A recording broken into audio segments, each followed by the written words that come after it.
across the world, different ways to lead, Different voices giving what you need. different angles, different views, all bringing something you can use.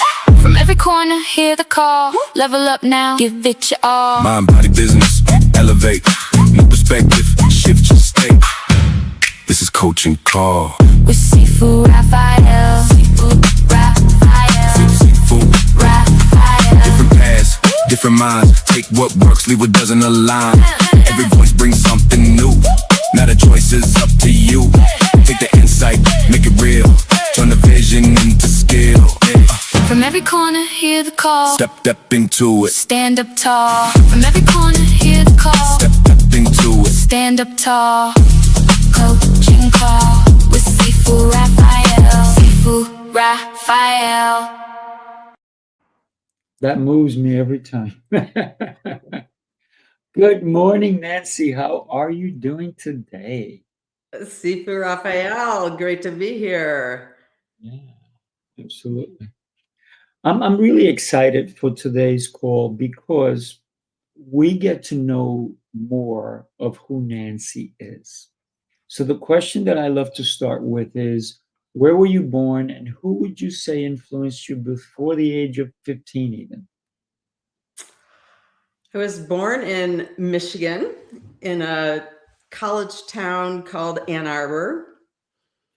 And I think my biggest influence growing up was my sister, who was a genius and 1 year older than me, and the person I most aspired to reach growing up. Wow. What do you mean by reach? Well, because she was so bright, she was just a shining star everywhere. And I remember walking into every classroom and the teacher of that grade would say, "Oh, you're Kathy's sister. She was the smartest kid I ever had in my class," which sets up an unnecessary competition between siblings. And so my efforts were always to push harder, study longer, do everything I could to try to catch her. Wow. Kind of an impossible task. Was it? It was. I kind of love that because without her necessarily thinking about it, she was inspiring you to dig deeper, right? Her brilliance just touched all around. It I love did. that. And the interesting thing was she was paying zero attention to my efforts. She had her sights set on my dad, who was also brilliant, and she was trying to catch him. I like that, right? Yeah. It's interesting how in life sometimes we're chasing someone, but what we actually are doing is pushing ourselves, right? Did you ever regret chasing? I didn't regret it growing up. I didn't regret it early in my career because it was that pushing and that striving that led me to achieve some very large goals. And I think was one of the habits and strategies that drove my success. I came to regret it later, but we'll get to that during the call. Yeah, absolutely. Nancy, you've had an interesting life. And when I say interesting in introspect, it's you didn't ever give up. And I want to thank you ahead of time, even before you start sharing your story, because you shared it with me, and I was wowed by it. Tell us, if you will, where would you like to take the story from? We have 55 more minutes. I want people to get the real picture of Nancy. If you want to talk about your childhood, you want to talk about when you were in your 20s, 30s, wherever it is that you want to pick it up from, I'd love to have you start. I think I'd like to start in Silicon Valley. Let's do that. It's a place that may be of interest or a place that many of your listeners participate in. It's a very unique place within the world. It's highly competitive. I was in my 30s. it was at the time very male dominated. The tech world was a world of men, and I was a lone woman rising up in the ranks, hoping to become part of the club. And the way to do that was to push harder. And I think when it came to perseverance and stick-to-itiveness and striving, I was a queen amongst the kings. So I built a business. I started a company with a creative partner. She was incredible. And our mission was to get girls to put their hands on computers so they would grow up to be competitive with boys who were playing video games at the time. So it was very much a women and girls company. We were 94% women with a few very, very dedicated, passionate dads who were part of the team. And we became a bit of a media darling. We were venture backed. Paul Allen, formerly of Microsoft, was one of our investors, and we rose very quickly to great fame, if you will. We were kind of the it girls of Silicon Valley. And boy, did that feel great. After all that striving and pushing growing up and never matching up to my sister, I really felt like I had made it. And that was a fabulous feeling. The Valley was a glittery place and a place that gave me a lot of energy. And that continued for about 3 or 4 years until we started to run short on cash. And the truth of the Valley is that 9 out of 10 startups fail, but we don't talk about those. We talk about the one that was the great success that everybody wants to leverage in their own origin story. So I scrambled. I worked to raise money. I ended up needing to sell the business to my arch rival, which was like a dagger in the heart, just so awful. And something that I considered to be a failure, and one for me that was a first, and one that was really palpable. And I just crumbled. And I think when you're defined on roles and one of those roles goes away, like suddenly you're not a CEO anymore because you've sold your business, you don't know who you are anymore. And I decided I had to have my next conquest. I had to conquer something. And because I was an athlete, I'd been a runner all my life, I thought, I'm going to start to climb the 7 summits in the world, the 7 highest mountains. And the one I chose to start out with was the least technical. It included no ropes, no ice axes, no crampons. It was Mount Kilimanjaro in Africa, which is the tallest mountain. It's in Tanzania. It rises some 19,000 plus feet, but it's not a technical climb. And my husband and I decided to do this together. He was also a Silicon Valley CEO on a break, and we trained and trained and trained. And I was really ready to take that mountain and prove that I could still succeed at something and redeem myself from what I considered to be this horrific public exposing failure that I'd had in Silicon Valley. Of course, I'm sure nobody in the Valley was even giving 2 thoughts to my business after I sold it, but for me, it was horrible. So honestly, Sifu Rafael had no business going up that mountain because I actually injured my back training at a gym on a broken Stairmaster, if you remember those back in the day. And it had no resistance in the pedals, but I ran so hard on it anyway because I was training and I was going to push through. And when I got to the mountain, I thought briefly about whether I should actually climb, but I just shoved that emotion down and thought, I'm going to compartmentalize this. I can handle it. I'm not feeling good, but after the mountain, I'll get some rest. And on the first day, I had to relinquish my pack because the weight of it was too much on my spine. And the second day, when I finished hiking after meals, I would just go back to my tent and lie down. By the third day, I really couldn't sit. I couldn't bear the weight of my spine on any chair. And the next couple days, the team created a back brace out of duct tape and an inflatable pillow to kind of hold my back together. And by the time I got up to 16,000 feet, where the oxygen is half of what it is at sea level, I just thought, I'm in trouble. And I remember being in this tiny tent at night, telling my husband, I need to go down. You summit. It's really important to you, but I'm in trouble. And this pain is really getting severe. I'll be okay at sea level. I'm going to go down tomorrow with 2 of the porters. which I did. And unfortunately, they spoke no English, only Swahili. And my Swahili was limited to my name and how I was, asking how they were too. And about 3 hours later, I'd collapsed in the dirt on the side of a mountain and I just couldn't move my legs. And I remember they carried me to a plateau where we did an early camp for the night.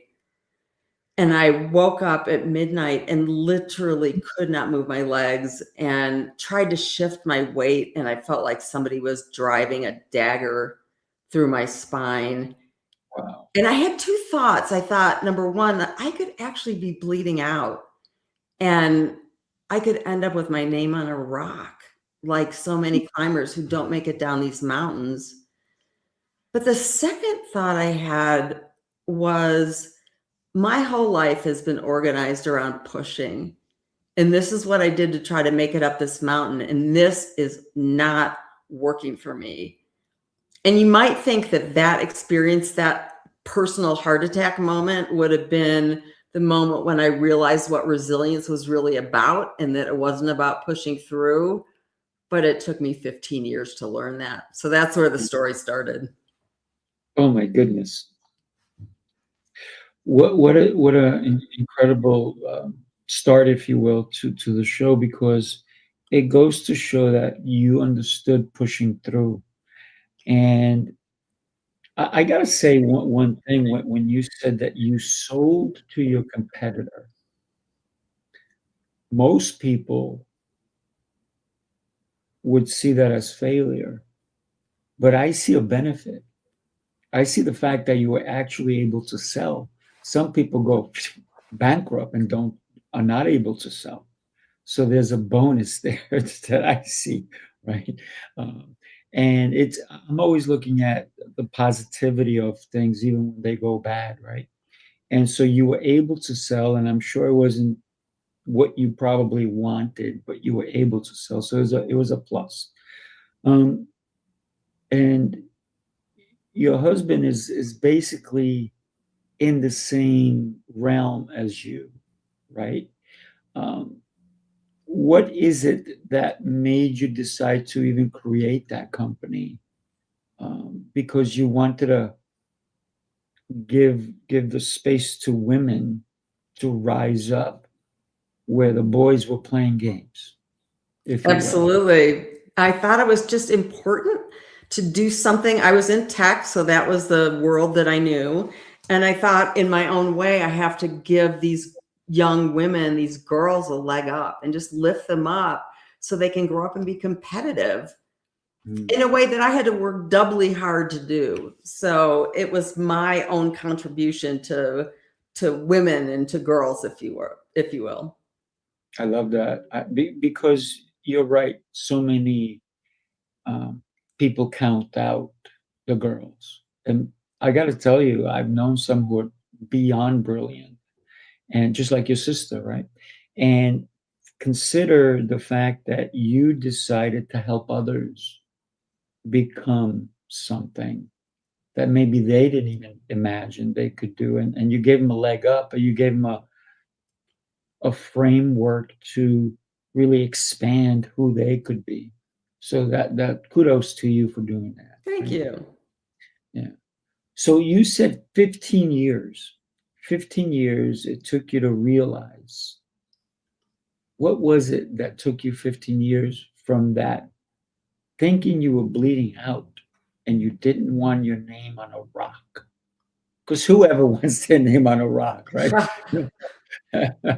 Right? Talk to us about that. Well, the first 6 months were particularly curious because I searched for an answer to the pain and what was wrong with me. And I went to a hospital in Nairobi. I went to a hospital in London. I went to my hometown hospital at the time in San Francisco. And the doctors on all three continents did MRIs, did x-rays, and came in and basically said, "You're fine." And I still remember most vividly when my hometown doc walked into the hospital room where I had been admitted for intractable pain. and I couldn't walk, and my husband was on one side of me and a commode was on the other because I was too weak to get to the bathroom. And he said, I have great news for you. You're going to be fine. We're just going to give you this prescription for OxyContin to help get you through, and you're going to be able to heal. And I think at the moment, I almost felt disbelieved, like my suffering was somehow being discounted, and it just creates this break or this shift in your brain where you start to wonder, is this me? Is this real? Am I kidding myself? And I think that the pain is horrible, and the loss of self-trust is another thing. But the good news out of all that is that finally a doctor found the problem, and basically further testing showed that I needed surgery and that I had some fractured vertebrae and a smashed disc. And they put me back together. And you'd think that that would be the good news because it would be a time-bound recovery. But by the time they operated on me, the pain was so severe, number one, that it was like a switch had flipped in my brain and the pain signals were just running rampant. And the more critical thing was I was already highly, highly dependent on OxyContin and then fentanyl for pain relief to try to dull those jagged, sharp edges that kept poking through my body or felt that way. So I was forced to live lying down. And horizontal living is a very strange thing, if you can imagine that. You're constantly analyzing ceilings. You aren't ever at eye level with people. You realize that doctors' offices have very hard floors and they never ask you if you need to lie down. So my life shifted in unimaginable ways. And the most critical way was I lost who I was. And I really lost myself, but I kept pushing. And every time I started to feel a little bit better, off I would be trying to get back to normal. So this pattern went on for a very long time. Wow. So your perspective definitely changed because now you're counting ceiling tiles. You're looking up at the lights. It's something that we may look at for a quick second, right? When we're doing something on the floor or whatever, we look up. But you were constantly in that position.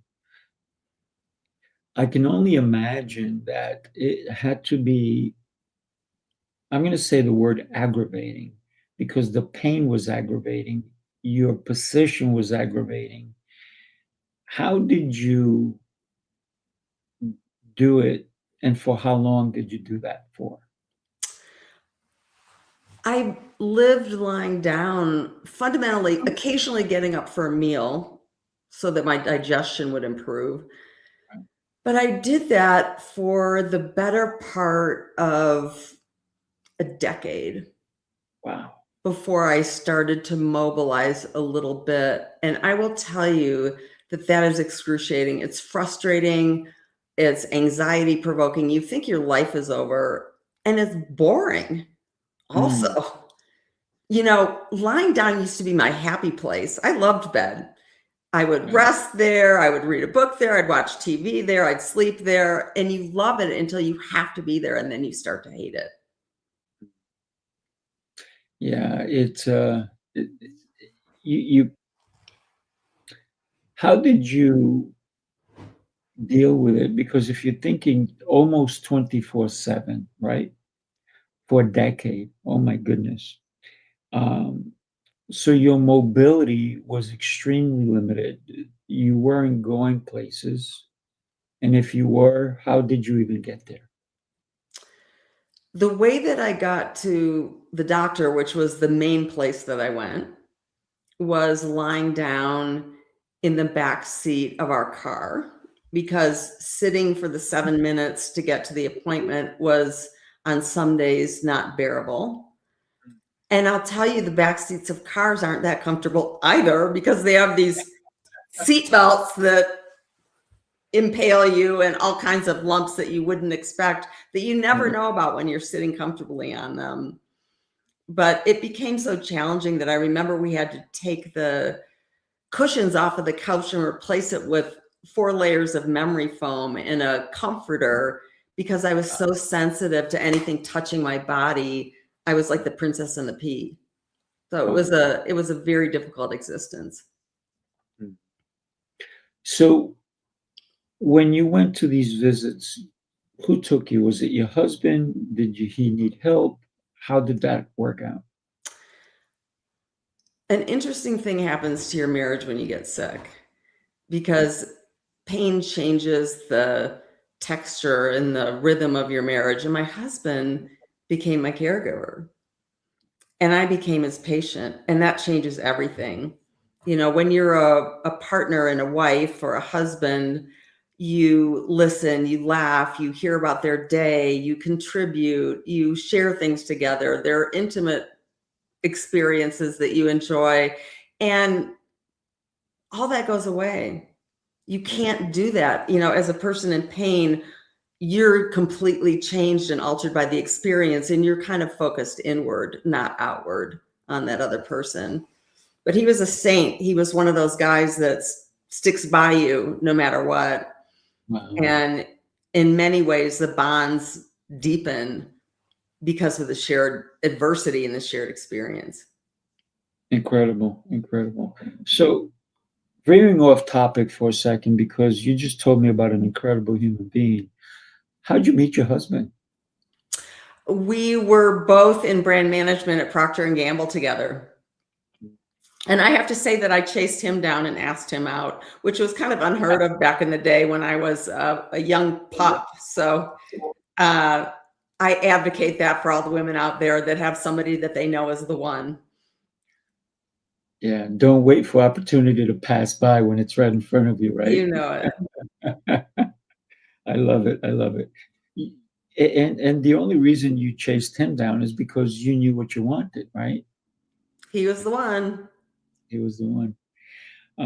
What an incredible, human being he became because of you, right? I'm not saying he wasn't before, but I'm saying because he had to step up in order to say, hey, you know what? This is really who I am. And this is not what I asked for, because he didn't ask for that for you.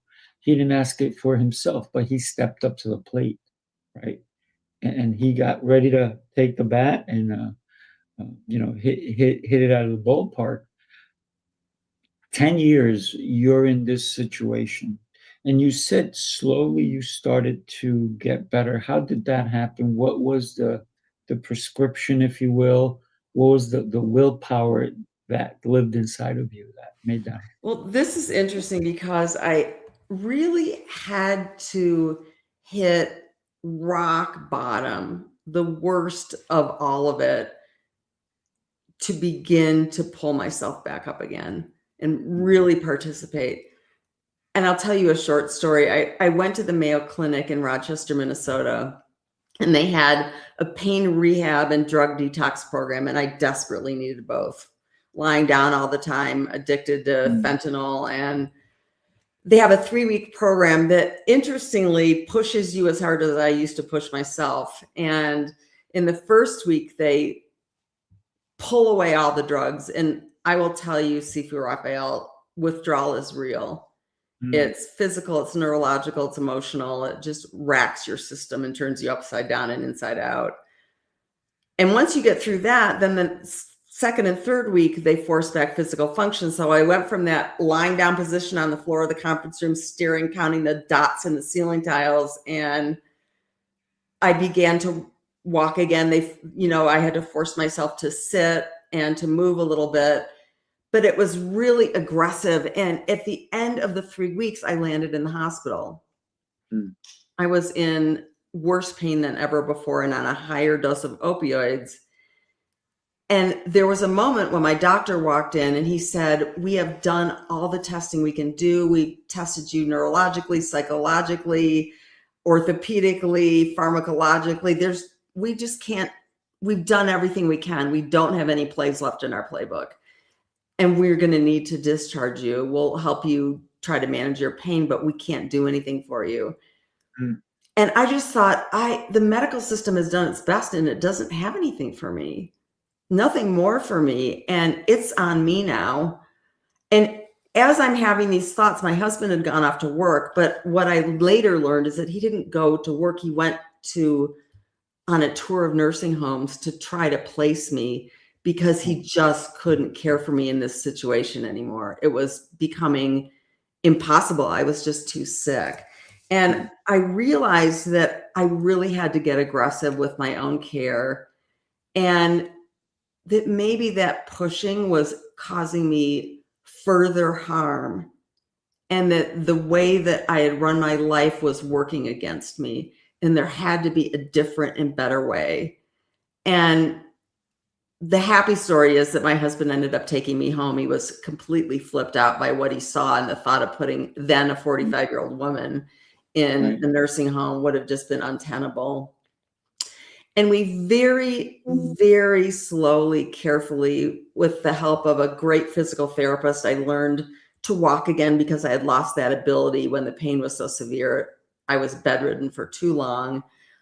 She taught me how to climb a stair again, which was something that I couldn't do. So I couldn't sleep in the same room upstairs as my husband because the stairs were too aggressive. So I had to sleep on my 4 layers of memory foam in the living room on the couch. So life had gotten pretty bleak.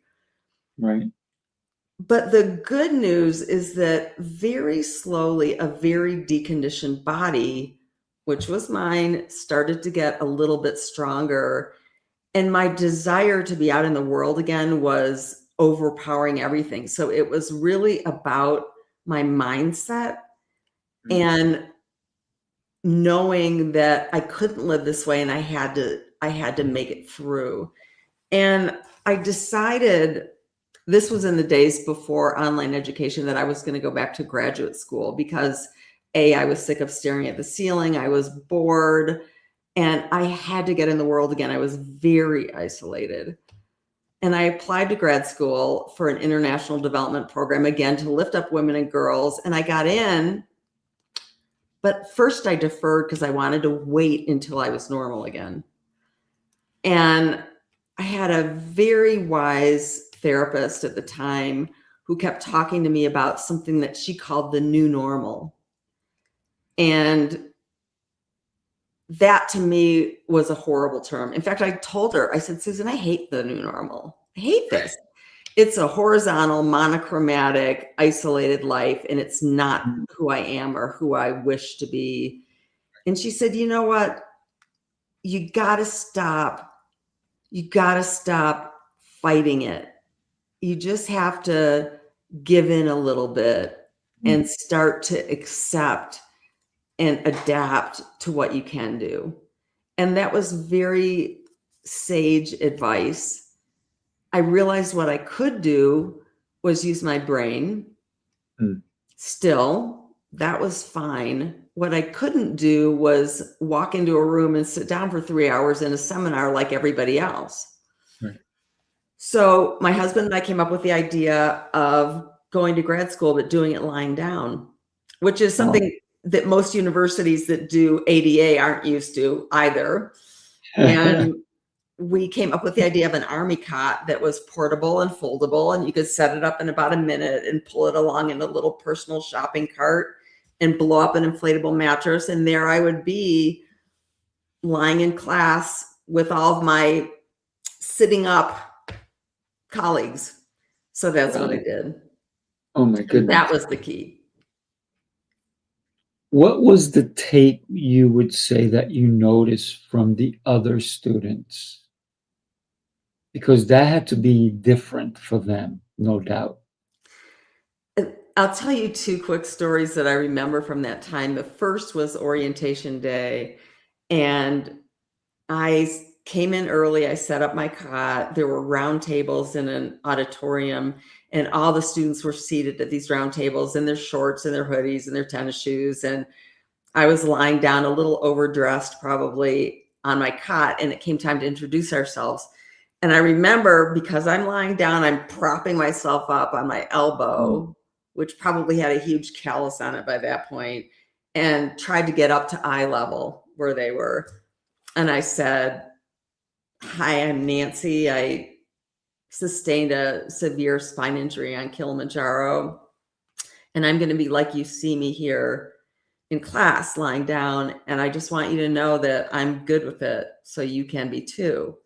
Mm. Now, I'm not sure if I really felt that. I think I was pretty terrified, to be honest with you, but I had to voice that emotion and share those words with those other students to get them comfortable, because the question running through my mind was, are they going to accept me? Am I going to fit in here? Will I be able to survive this? And that was a critical moment. But the real moment came about 6 months later in a peace and conflict class. We were having a lecture about refugee identity when you're stateless. And I remember the prof saying, let's take a few minutes here. And I want everybody to think about their identities. And I want you to write down what you are and what you aren't.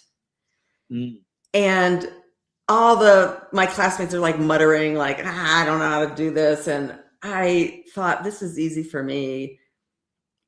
I used to be a CEO. I used to be an athlete. I used to be a wife and a sister and a daughter and a community member. And now I have chronic pain and I'm disabled and society isn't ready for me. And I could barely get those words out of my mouth. And my classmates started interrupting me.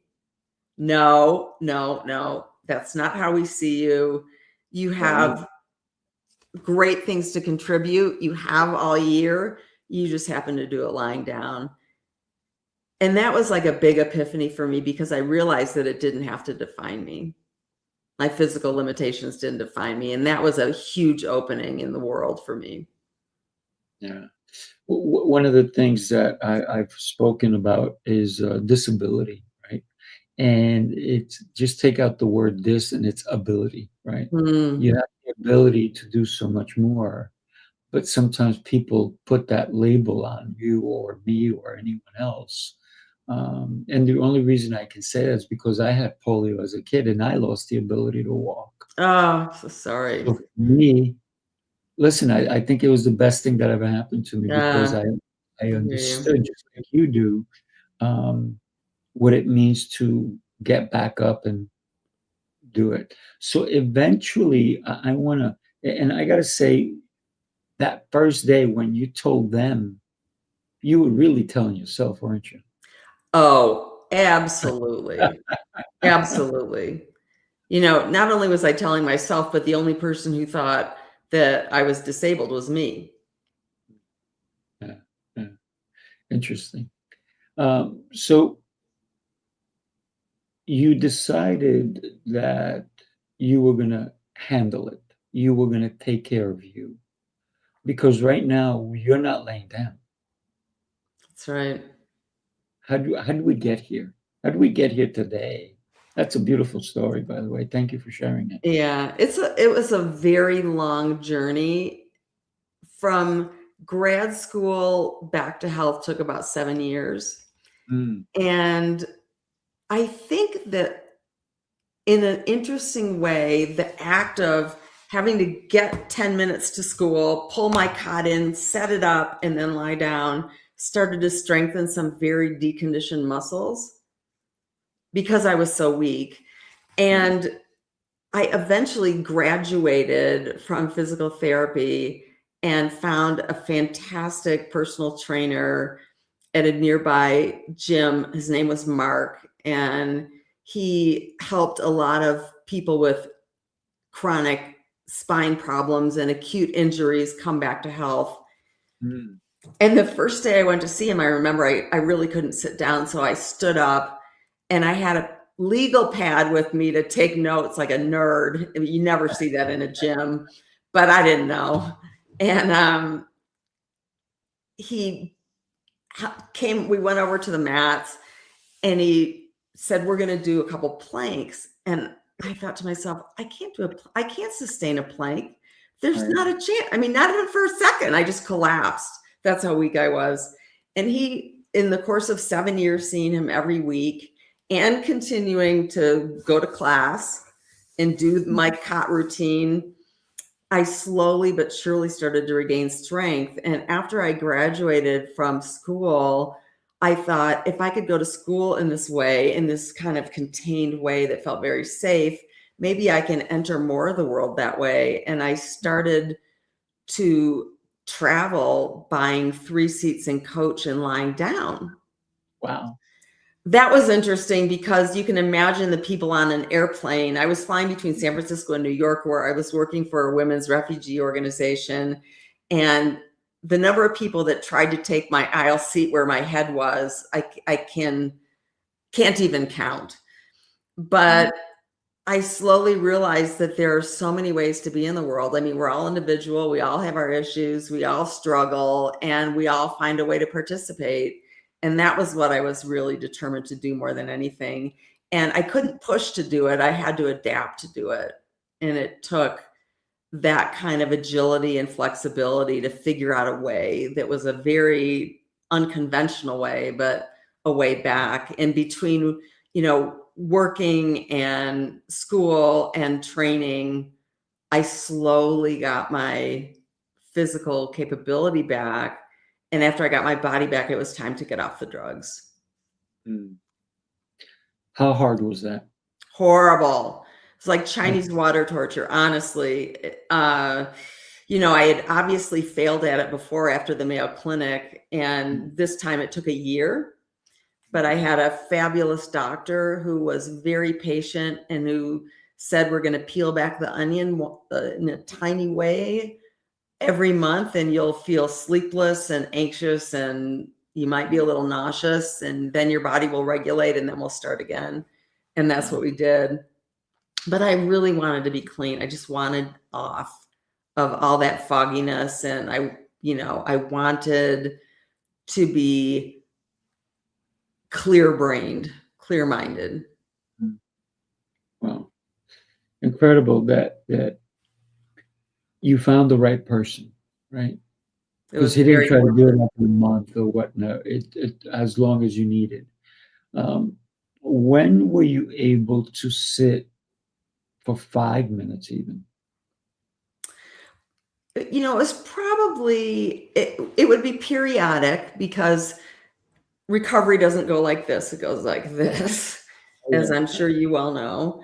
And the setbacks were severe, but in between them, I would have periods where I could sit for a few minutes. But I just couldn't do anything sitting up. I couldn't conduct my life and do normal activities sitting up. I had to lie down. Got it. And how about walking? How long could you walk before you felt overwhelmed? It depended on the day. Sometimes it was 2 laps around my living room, counting the steps, and those were the bad days. On the good days, I could go outside and go to the end of my block, which was about half a block and back. So it varied. It really varied. And then but I slowly got stronger. And, now I'm hiking in the mountains again and back at it. But it took a lot of perseverance and a lot of hard work. But I think all recoveries, are about putting your head down and working your way through. Yeah, for sure. Let me share a video with you and everybody else. You followed the rules, tried the restrictions, counted the carbs, the steps, and the failures. You're not lazy, you're exhausted from doing it all without real change. What if the problem isn't you, but the plan? Sifu's Mind-Body Method is a 90-day transformation built on 7 unshakable pillars: mindset, movement, nutrition, hydration, fasting, journaling, and faith. This isn't another shortcut.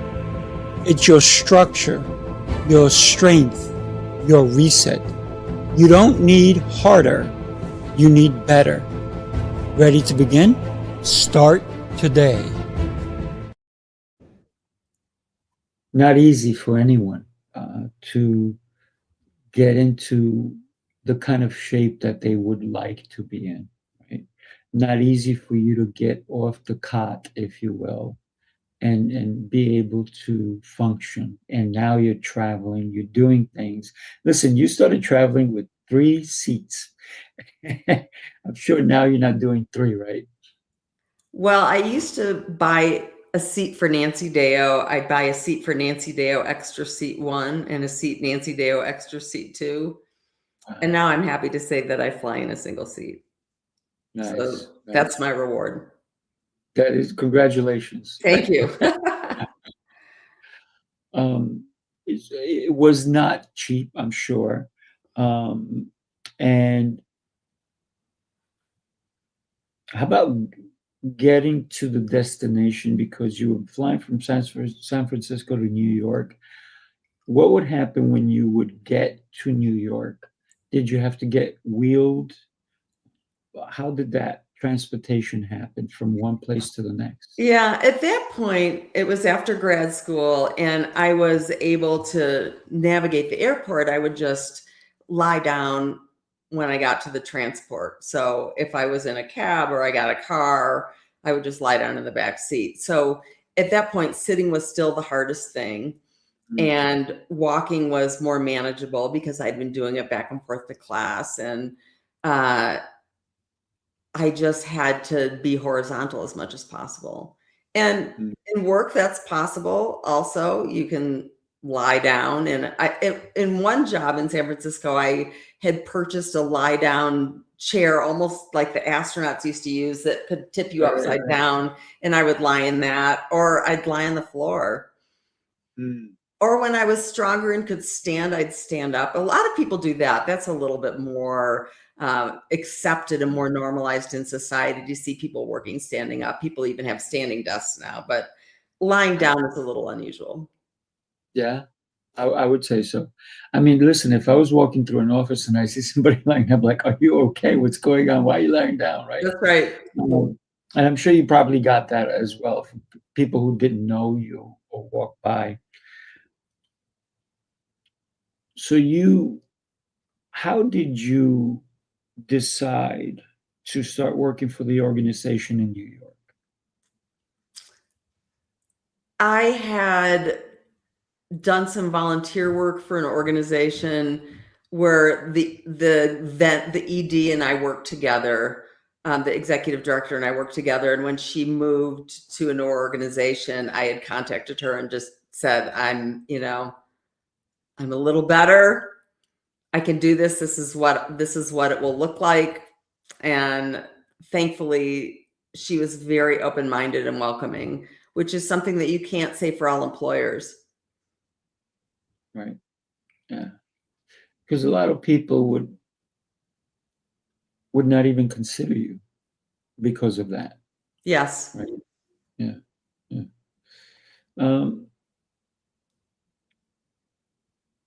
How long before you totally gave up the cots, laying down? You said it was 7 years, but was it gradual, or like one day you were like, oh, wow, I don't need this anymore. I can sit for a while. It was very gradual. I wish there had been one day when I said, voila, I can get rid of this, but it was really gradual, where if the cot was with me, I would be on it for 3/4 of the day instead of the whole day. And then, sitting up for a while. So, I learned the hard way that pacing is its own form of discipline. Doctors will tell you to pace. You probably heard this when you were trying to get well again when you were a kid, but I think they don't have a playbook for what that looks like. And so for me, I thought that having receding pain was the green light to get up and go. And it really needs to be done very methodically and gradually. And I think that it's a very misunderstood art form. And I think when you have a very achievement-oriented personality, you think pacing is holding yourself back, instead of respecting your limits and listening to your body and doing what it can handle on a day it can handle it. Absolutely. I think one of the things that I am very strong on is listening to your body. That's what my program's about, Sifu's Mind Body Method. It's, you need to listen to your body, because your body's speaking But if you're not listening, that's where we get into problems, right? So considering all you've been through, your resilience is beyond, right? And so many people, and I'm going to say this, you were giving a challenge, and the only reason you were giving the challenge is because you could overcome it. You can handle it. And it wasn't an easy challenge, but you did it. And you need to be proud of what you accomplished, and just the fact that you're here talking to me about it. You're helping other people who may be going through something right now, that they're having the most horrific time of their life, but knowing that there is brighter days coming. They just have to persist and keep going no matter what. So considering all you've gone through, you still want to contribute and you want to help other people. Why is that so important to you? Well, last year I wrote a memoir about the experience of my business of Kilimanjaro of the 15 years. And as I worked this year to find the right home for that book, I felt almost like I had this moral responsibility to share what I had been through honestly, because I think that a lot of stories like mine are told where survival becomes a triumph, or it's romanticized, but it's humbling and messy, and you're a mess, and it's ugly and it hurts. And I think we need to tell the whole story. And because somebody might be stuck in that messy part where nothing's working and they're just alone and feeling like life is over, but it's all possible. And I felt like it is my gift to pay that forward, because I actually was one of the lucky ones. A lot of people don't make it through. But if I can share what I learned in a very vulnerable and authentic way, then maybe somebody out there will feel seen and not feel so alone, and will understand or pick up one or two ideas from something that I might have done or said that would help them. So that's why I do the work that I do. Gotcha. Now let me ask you, has anybody ever asked to study your recovery? No. Because that would be interesting. It would be interesting. It could be a case study. Absolutely. Nancy, your brilliance definitely shows in the way you want to help people. What are you doing currently that is allowing you to do what you're passionate about? I think that number one, I'm very focused in the present moment. I don't spend my life looking forward or looking back. I'm current. I listen really hard to my body every day. I need to. I try to determine what its boundaries are, what its limits are, so that I can do my best within those on any given day. Try to stay flexible.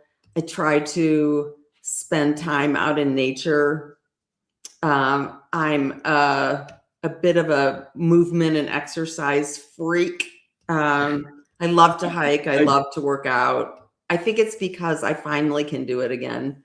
It brings back my youth and being an athlete. So I think it's just kind of ingrained in me. So those are some of the things that I do to enable me to fulfill this passion of trying to lift up other people who are struggling. And you talked about being a workout freak. What is a regimen that you go through, and how often do you work out?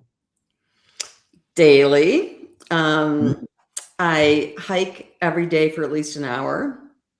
I live in Santa Fe, New Mexico, so have mountains all around me.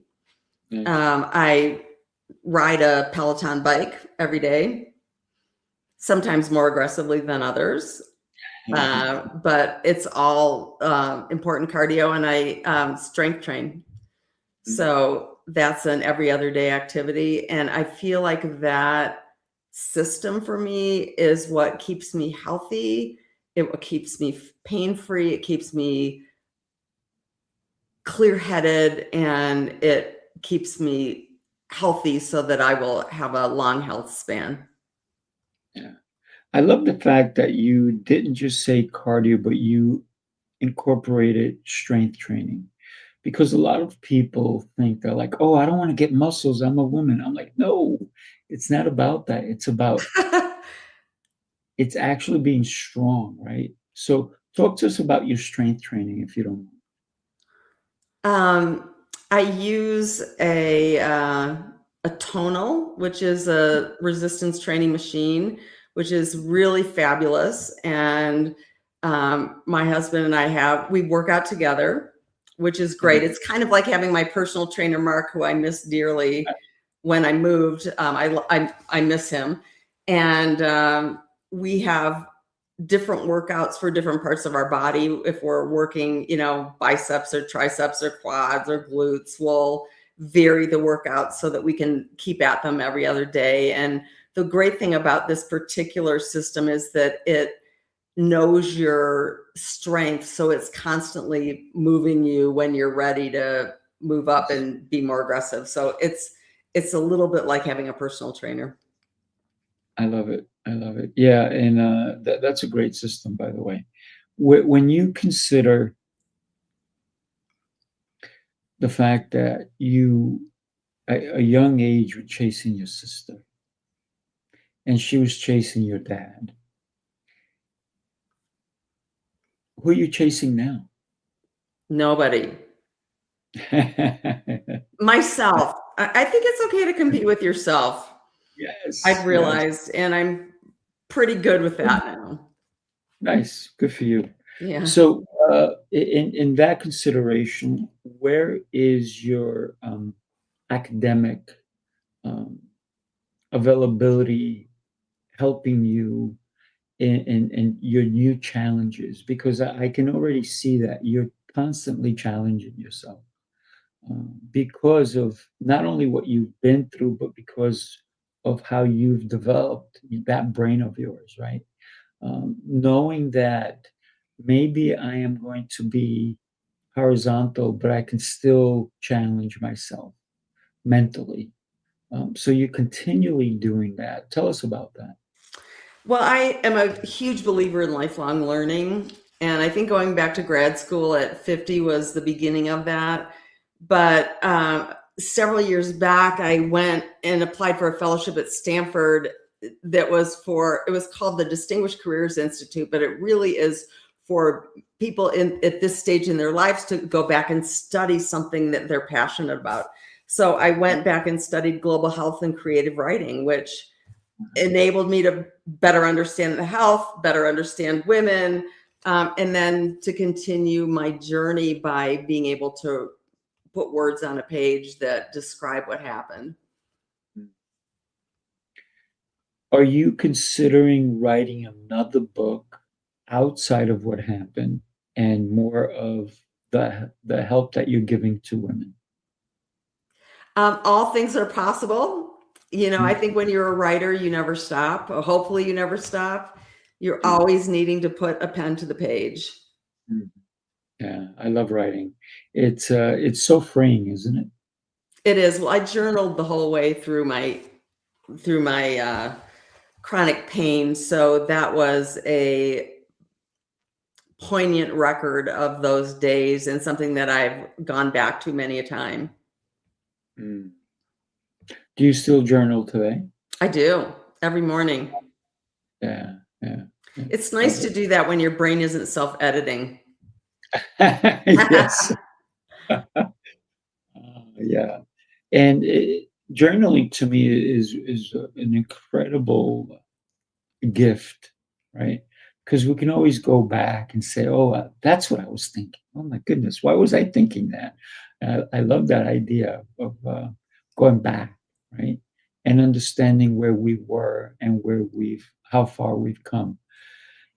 You talked to me earlier about a trip that you have coming up, and that's really fascinating because you're going back to a place that really transformed you. Talk to us about that. Yes, I'm going back to Tanzania to the site of Kilimanjaro, but not climbing. In fact, most of my friends that know I'm going think I'm going maybe to try to conquer the mountain first, finally, and make it to the top. But honestly, it will be fascinating to be back there. I'm sure I will be flooded with memory. In fact, we're even staying at the same coffee plantation that we stayed at when I was carried down the mountain to safety before we made our way to Kenya. But I think this will be a wonderful repeat without the performance of having to try to go up the mountain, because I just feel like I don't need to. I'm not trying to redeem myself from anything. I'm not coming off of some flagrant failure that I'm trying to prove I can still succeed at something. So it will be a wonderful homecoming, but a different one this time. Mm. And you told me what you're going to be doing there and how long you're going to be there. Are you okay to share that? Oh, of course. My husband and I will be on safari in Tanzania and in Rwanda, and we will be there for 6 weeks. And it's a beautiful rhythm of rising with the dawn and being out with the animals in their natural habitat. Lots of time, this time luxuriating, lying around and reading, but in a way that I actually love again, instead of being forced to be horizontal, and doing the late afternoon game drives to see the animals when they're hunting. So it's nature at its finest. The vistas are gorgeous, and I really feel like it's home. So I'm really looking forward to being back there. Nice. But you're not going for a short time. You're going for a little bit of time. How long are you going for? 6 weeks. Nice. Nice. So how long is the trip from New Mexico to there? It's not a straight flight, right? Oh my goodness. Nothing from Santa Fe is a straight flight, since you can't get anywhere from here. But it's several flights, and it probably takes a better part of a day to get there. Mm. Yeah, it's Wow. clear on the other half of the world, other side. There you go. Beautiful. I got to tell you, what a pleasure getting to know you a little bit. And I want to thank you for that today. I want people to be able to connect with you. So I'm going to put your website across the bottom. Uh, Tell us your website. Tell them why they need to connect with you and how you can be of help to them. If you don't. Well, there are two places that I would love to hear from people. The first is on my website, and that's Nancy Deyo, DEYO.com. And there they can connect, email me, see other media appearances, and basically subscribe to my Substack, which is the second way to stay in touch. If you want to follow my writing, I write a publication called Life Inside Pain, where I share stories from my experience, but importantly, some of the insights that allowed me to survive and come back to a life that made sense to me. And that's at Nancy Deyo again, .substack.com. So that's another great way to participate, to write to me, to tell me about your own experiences, because I think we need to let each other know that we're here and we're a community. Yeah, absolutely. And for those of you who are watching, both of them are going across. One is going across the screen, and the other one's right up on top. So you can go and follow and connect with Nancy. Nancy, an incredible pleasure. Thank you so much for taking the time today to be here with me. Anything that you can suggest to the listeners? Maybe I tell every listener, do me a favor and share this show with somebody. Somebody needs to hear today's message. What would you want to reach out to them? I'd say pain is not the enemy. It's information that most of us are taught to ignore. Create your own definition of resilience. Figure out the best way that you can move forward. And it might be a different way, but it's your way. Love it. Wow. God bless you. And I agree with you that pain is not the enemy. To me, pain means you're alive because you're feeling it. You're here. Have a blessed day. Nancy, hang on for a second, everybody. We will see you next time. Take care, everybody.